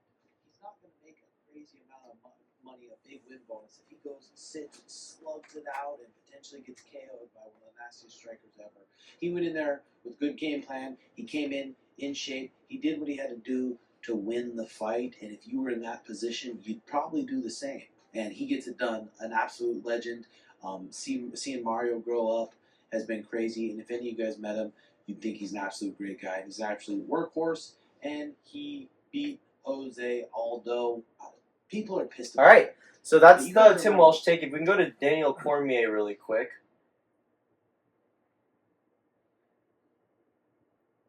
Decision. Mario Bautista just clinched it. I get it. It might not be fan friendly. You might not like the way the fight played out, but it was right. Guys, controlling the octagon is a form of criteria. Jose Aldo had a few bursts in the third round where he did damage, but not enough. You got to sustain some damage. You can't let a guy hold you along the octagon side the entirety of that round and expect to get a decision by some judges that honestly did not do a great job tonight. So that's Daniel Cormier's take. So as you can see, Gabe, like the actual experts that we consider, the MMA personalities, have a pretty strong opinion about what happened in the fight. But I'd like you to see like these two MMA YouTuber clips that I got. These are two of the biggest MMA YouTubers in the game. We got MMA Guru to start. Oh, I love Weasel. this guy. Yeah. So why don't we watch what he thinks about the fight? After Murad beat O'Malley and Bilal beat Edwards, for a few months, where everyone was just saying, MMA fans, when the fighters mix the martial arts, Oliveira mixes the martial arts, Moicano mixes the martial arts. Look what he did to Benoit Saint Denis in round 1. Makhachev mixes the martial arts. Merab and Bilal stall out fights. Not as much Bilal as much, but he does. Mario Batista did just that. And because Aldo's unanimously liked, all of a sudden the whole community's got a problem with it. Been saying this for ages. Stop that. We have to terminate that. If someone's holding against the cage, point deductions. Call off the fight. He's stalling. Cowardice. Yellow card. Pride level. Cowardice. Stalling against the cage. Yellow card. If I catch you stalling again, red, the fight's off. You're a coward. We genuinely need to bring those rules back. So that's the MMA. That's the MMA Guru take. And then this is another one of my favorite YouTubers. His name's the Weasel, and this is what he thought about. He's more of an analytical guy. Okay. Very obvious who won. Aldo not only landed more strikes, winning on the cumulative part, but he also outdamaged Mario Batista. Batista didn't do much in the round, man. Like, I've never seen a fighter win by not fighting. How do you win in a fighting sport? By not fighting your opponent. So did the judges get this correct? They absolutely did not. This was an absolute rob. Jose Aldo 100% should have won that fight. And hopefully they reward him with a better opponent, maybe a Corey Sandhagen or something like that, and put him up in the rankings too. There's no way that journalists and the media can act like Jose Aldo lost this fight, regardless of what two incompetent fight judges said. They scored a fight for a guy that didn't fight. In every other robbery, both fighters were fighting each other, right? In this third round, Jose Aldo was fighting. He was landing shots, he was landing more shots, and clearly the harder shots. What did they see from Batista that made them think he won the round? He held Jose Aldo up against the fence. Well, clearly Jose Aldo was landing more shots. Clearly Jose Aldo was landing the harder shots too. Very obvious who won. So there you go. Those are the two videos, the few videos I wanted to show you. You can clearly see a very divisive take, right? Yeah, everybody's kind of got their own take to this. Yeah, but you can see like the YouTuber take versus the personality MMA analyst takes, UFC, right? So I would just like to hear your opinion on like what you just saw. Yeah, I mean, honestly, I agree with DC the most on this one. Not just because he was in the UFC and he's sitting there cage side every single event. It seems like maybe not every time, but he's there. He's around the game. He knows the game better than everyone else I saw here. But I mean, I think Bautista won that as disappointing as it was in terms of excitement. level of the fight. You never want to see Aldo lose, especially in a boring way. I mean, he's such an exciting fighter. He's one of the GOATs, right? You can't really just say that he won that just because it wasn't exciting. I do think the refs got that one right, but I don't know, man. Like, I saw a video with MMA Guru putting out a hit list or a hit on him, $10,000 for the next person who knocks him out of the cage. I saw that. So too. I like to see somebody get revenge for Aldo, but I think that was the right outcome of the fight. Yeah, I mean, I can see both sides. I definitely see what you're saying. Daniel Cormier did make a great point where, yeah, he did win the fight under the rules. He had control. I think it was still very controversial. It went to Aldo, and no one would bat an eye. Right. I think though that the MMA Guru also had a point where they need to change. If this is actually how you can win, this is not good for anyone. This is not good for the fans. This is not good for the sport. So they need to actually change the rules somehow. They maybe allow more grounded knees. Maybe allow different kinds of elbow strikes that you're not allowed to do. Mm-hmm. Make it easier for there to be more action. Right. And maybe there should be some rule where, if you're just stalling the fight, you get a hard point deduction. Right. Because at the end of the day, the product we want to see is excitement. Right. Mm-hmm. And we don't want to see boring fighting. And I don't think that should be rewarded. Right. I mean, sports are entertainment at the professional level. It comes down to that. It's how many people can you get watching the event? How many can you get inside these arenas? And if they're not having a good time, they're not going to stick around. They're not going to spend as much money on these concessions and everything. There were a few disappointing fights in that card, but that one stood out to me as probably the most disappointing one, maybe outside of that Pennington and Pena fight. God, yeah, let's that not was even talk about that I don't one. even need to bring that up. Yeah, yeah, man, I don't know. Like, I correct me if I'm wrong, but like if it's a different ref, Herb Dean is the ref, right? Yeah. Like I guess I called the scores the refs or the judge, the judges. That's what I'm talking about.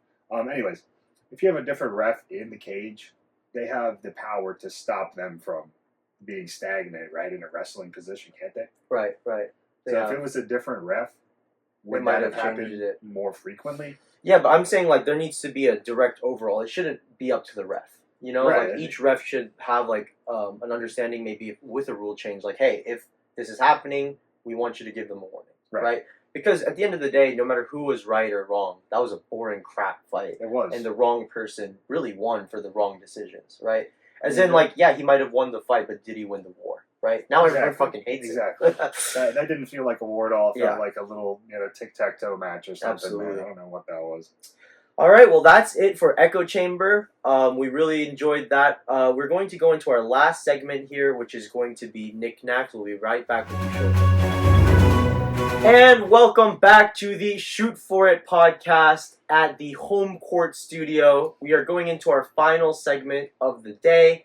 It is Nick's Knacks. It is our producer segment. He's going to give us some stuff today. Nick, what do you got?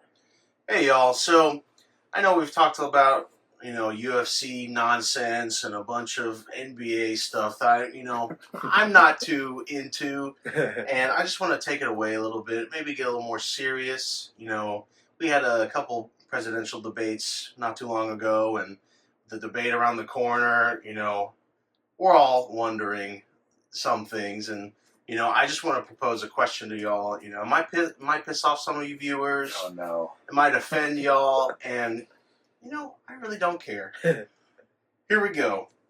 I want to know, what are y'all's starting five lineup for an NBA draft with all of the presidents, past and current? Oh my God! That's great. And to start it off, we're going to do a little coin flip. All right. Coin flip. This is to see who goes first, right? Mm-hmm. All right. So we got a starting five. Gabe, you wanna claim one? Sure, go for it. What do you got? I'll go tails. Tails never fails. Alrighty, let's go.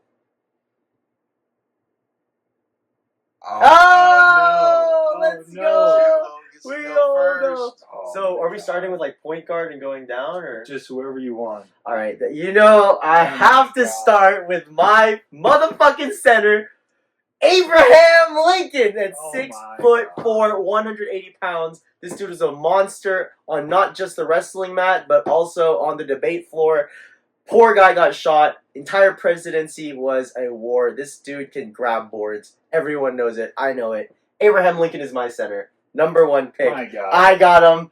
Baby, let's go. That's all I needed. I mean, that was obviously the number 1 pick. I mean, I wanted him for my 5-man. But you know what? You picked the tall, skinny guy, maybe more of a Kareem type of scorer.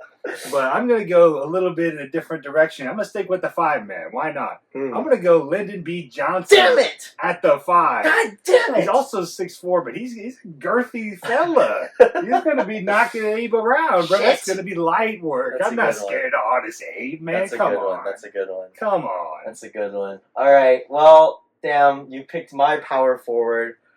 That was Lyndon B. Johnson was going to be my power forward for sure. But that's okay. I don't care because guess who I'm going to have as my power forward? I'm going to have Brock Obese, Barack at the 4? 6'1", 180 pounds. I want more of like a KD type power forward. Someone who's going to be floating like a butterfly, stinging like a bee. You know, he's going to hit you with the ladies and gentlemen. I'm going to splash one downtown. My fellow Americans. I'm splashing one from downtown.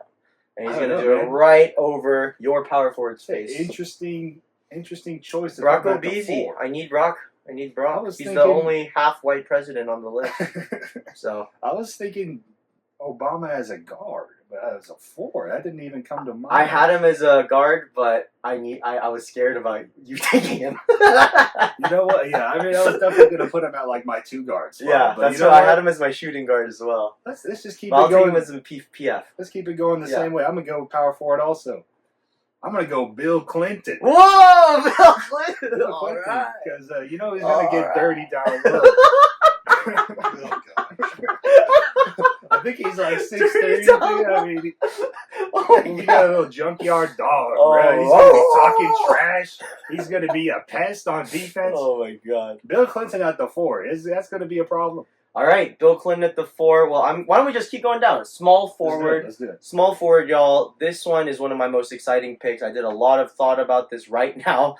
I am going to go with someone I think is going to represent the round mound of rebound. Okay. Small forward Sir Charles Barkley of the United States Presidents is none other than Theodore Roosevelt at 5'10", 210 pounds. He's just gonna box out everyone. He's gonna use that wagon of his to just back all the other prezzies up, and he's gonna grab the boards. He's gonna throw them to Brock Obese, and he's gonna splash one. And that's my pick for the small forward. Man, I like how you're thinking, but that's a totally different way than I was thinking of Teddy Roosevelt. I was thinking of him as the outdoorsman, the huntsman in him. You know he's got to be good at shooting, man. I thought you were going to put him as like a 2-guard sniper. I want him as my bully. Okay, interesting. Okay, I want Theodore Roosevelt as my bully. Let's stick with small forward. Okay, I'm going to go with the first president in U.S. history, George Washington. I'm thinking of him as a slasher type, just like he slashed across the Delaware. I mean, he's a force of nature. Oh, man. Not afraid to go against taller defenders, being outnumbered like he was against the British. George Washington is going to be like a George Gervin Iceman type of scorer, and I think he fits well with my team. We got a very hard-nosed mentality here. You're not going to be getting any kind of buckets out here. Gotcha. Well, you know what? I think I had someone else right now, but looking at your lineup, I need a more feisty, Dylan Brooks, like mean, like hard mugging type guy, right? Someone who's going to take all the fouls. Someone who's going to take the fouls. You know what? I do have Theodore Roosevelt as my muscle. I think you're going to be pretty. He's only like 5'8", isn't he? He's 5'10". But I'll say my point guard is going to be an interesting pick. I think you'll be interested in his weight. Okay. But this guy I'm about to choose is actually going to be Andrew Jackson. Jackson. He's going to be my shooting guard. I want him to be vicious. I want him to be elbowing people. I want him to be doing flagrants left and right. I want him to be abusing your team like he was abusing Cherokees. Okay. Whoa, wait a minute.